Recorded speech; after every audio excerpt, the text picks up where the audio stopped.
Hey everybody, it's Rob Sassos, broker and president of Simplicity, a real estate brokerage company, and broker and managing partner of JBR Property Management Group. I want to thank you for listening to the podcast today and for the vlog as well. If you like this podcast and vlog, you can find more information and more podcasts and recordings on our Facebook pages as well as our YouTube channels. The Facebook pages and YouTube channels share the same name, so it would be Simplicity, a real estate brokerage company, and JBR Management. So I hope you like this. The topic we're going to discuss today is new construction, common misconceptions and fallacies, and things to look out for when you're doing a new construction home. New construction can be very exciting. Everyone loves brand new, but there are some common misconceptions and pitfalls that you need to be made aware of before you buy. Okay? I'm going to go through them real quick for you, and hopefully you find them helpful. But number one, always, always, always have your own real estate agent. Did I say always? Always have your own real estate agent. For whatever reason, buyers always think that they don't need their own representation when they're in new construction. And wherever this misconception came, I don't know, but please trust me in this. You want your own professional representation. Builders agents are employees of the builders, okay? They're not doing anything devious or anything like that, but just understand, they're employed by the builder, okay? So they represent the builder and the builder's agenda.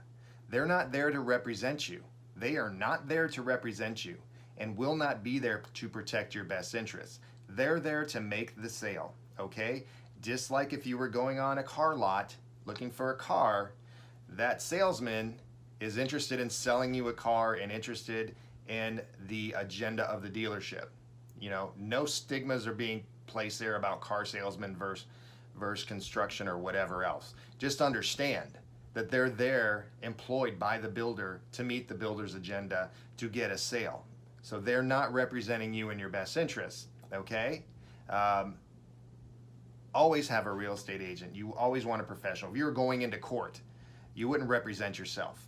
Okay, you'd want a skilled professional there to represent you who knows the law, who understands through experience what the law can or can't do and what your rights are and are not, and how the process works, whether it be the paperwork, the filing, or the actual process of negotiating. That's why you want your own representation. That's why you need a professional realtor there by your side, even through new construction. Okay, next misconception is the sticker price is not negotiable. False. Sticker price can be negotiable. Again, it depends on the demand of the community, the demand of the houses, how flexible that negotiation is going to be able to be. But I can personally vouch for this, okay? I saved one of my buyers over $50,000 on a home once. Actually, it was over $60,000. And we got new carpeting and a new appliance in there as well. So that was on a new construction home. Okay, wow, Rob, that's awesome. How'd you do that? Well, again, it all depends on what your timing is in the community of new construction and what the demand is for there, okay? So understand, closeout time in a community for a builder is the best time to negotiate. The next best time to negotiate is the fiscal year ending for the builder. Those are the times that they're willing to wheel and deal. Those are the times that they make their biggest price cuts or make their biggest incentives, okay? If they've got 15, 10, 5 properties left in a community, the builder wants out of that community and done with it and on to the next one, so they're willing to cut prices on, should there be lots, or spec homes, which I'll talk about difference in spec homes and custom homes in a second. But closeout time in the community and fiscal year end. So you want to know when you're dealing with the builder, when's their FYE, when's their fiscal year end. That's typically the time they want to negotiate, wheel and deal a little bit more, or if they're closing out the community. How would you know about that? Well, the best way to know about that is to have your own representation, have your own realtor by your side. Just a thought. Spec versus customization. Okay, a spec home is a pre-built home that's already built there. It has whatever bells and whistles or lack of bells and whistles that the builder wanted on the home. It's move-in ready. You can look at it and say, that's a great home, I want it. You buy it now, you move in. That's a spec home. Custom home, You like the lot, you pick your lot, they put the slab down, you customize everything. I want a room here, I don't want a room here, I want a pool, don't want a pool, etc., etc. 42-inch cabinets instead of 36, whatever. That's that's a customization. Spec home, move-in ready, it's already built, ready to go. Custom homes, something that you have a little bit more flexibility on. The amount of flexibility you have and the type of flexibility you have all depends on the builder and typically your price points as well. On closeouts, you could get custom homes or you could get spec homes. A lot of times custom homes are built and then the buyer falls out, so they have that home there and they need to move it. So that's the difference between spec and customization. The commission fallacy.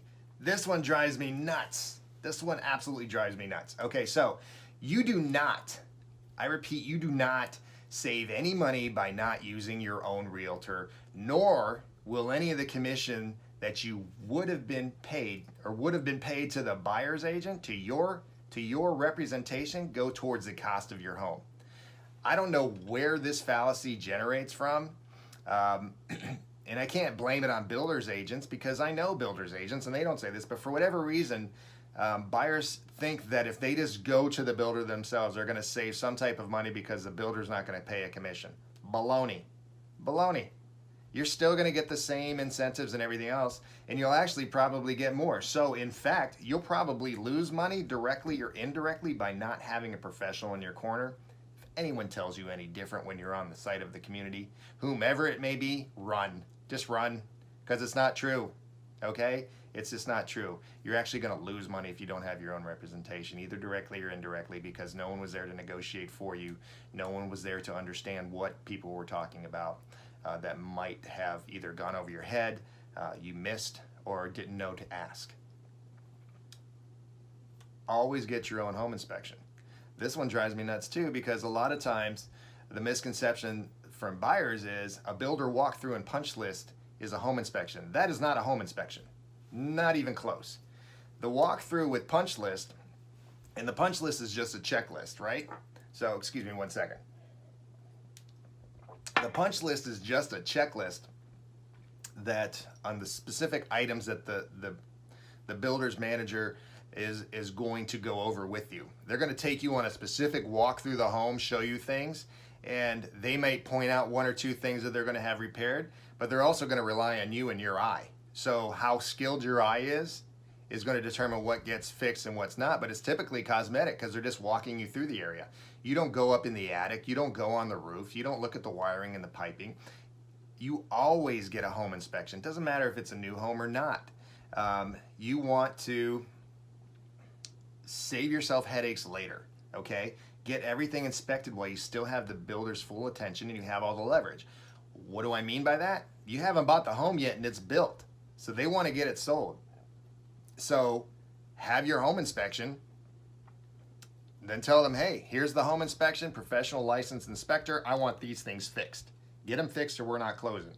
Trust me, they'll get it fixed. Granted, you'll have a warranty, they'll talk about the warranty, blah, blah, blah, blah, blah. That's fine, and most likely they will fix it, just not on the time frame that you might want it to be. Why wait? Why put yourself at risk when you can get your home inspection done for a couple $100 and have everything perfect just the way you want it when you move in, okay? So always get your home inspection. The next one, you do not have to use the builder's lender. A lot of times the builder's lender will offer great incentives, covering closing costs, X amount of credit towards upgrades, et cetera, if you use the builder's lender, but you don't have to use them, okay?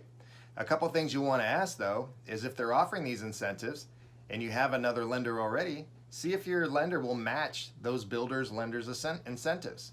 Either match it piece by piece or a comparable offer. You also want to ask too, a lot of times, if your lender is the preferred lender of the builder. Many builders have preferred lenders who can also offer the same thing. Now, your larger builders have their own in-house mortgage companies that they deal with, where they do their own financing, etc. So I'm not saying don't use them, just understand that you don't have to use them. And it might be in your best interest to ask your lender, hey, can you match these incentives? Or hey, are you a preferred lender for the builder? Okay. Finally, research. Research the builder before you buy and research the surrounding area. Okay. in terms of the builder, research your builder before you buy their product. So go online, see what other buyers who've purchased homes say about the product that they're putting out. Look at reviews, consumer reviews, and everything else about the builder. See if there's a consistent type of positive or negative that's been said about the builder. Okay, do your homework. This is one of the largest purchases you'll ever make. So do your homework before you buy it. Take it that seriously, please. Have the professional in your corner. Don't be afraid to ask the questions and do your research. So in terms of the community, understand that most builders don't do infill projects. Infill meaning that they go inside a metropolitan area or municipality, tear down the current structures and put up new structures in a developed community. They typically go to the outskirts, purchase land, and build the community there. So do your research on the surrounding areas before you move in. That's going to have potentially a tremendous impact in terms of the value of your home, either positive or negative. Is there a school going in next to you? Is there a church? Is there a fire station? Is there a prison? Is there a sewage plant? What's going in? Is there going to be a highway off-ramp built right in your backyard? Know all this stuff before you purchase, because a lot of times there's still plenty of land to buy up around that community, and you need to know if it's already been bought and already been planned for, okay? What's the easiest and best way to do this? I'm gonna tell you a secret. Have your own realtor representing you with new construction. Just a tip from me to you. But that's the tips that I got. If you've got any other questions that you'd like answered, I hope you found this helpful. You can contact me at 866-642-2052, extension 101. My name is Rob Sassos, and you can also email me at rob@simplicityre.com. If you're looking for property management, don't forget to check out jbrmanagementgroup.com. Actually, JBR Management. Man, you think I know my own websites. jbrmanagement.com. Again, hope to see you again. Check us out on Facebook, check us out on YouTube, and we'll talk to you soon. Thanks so much.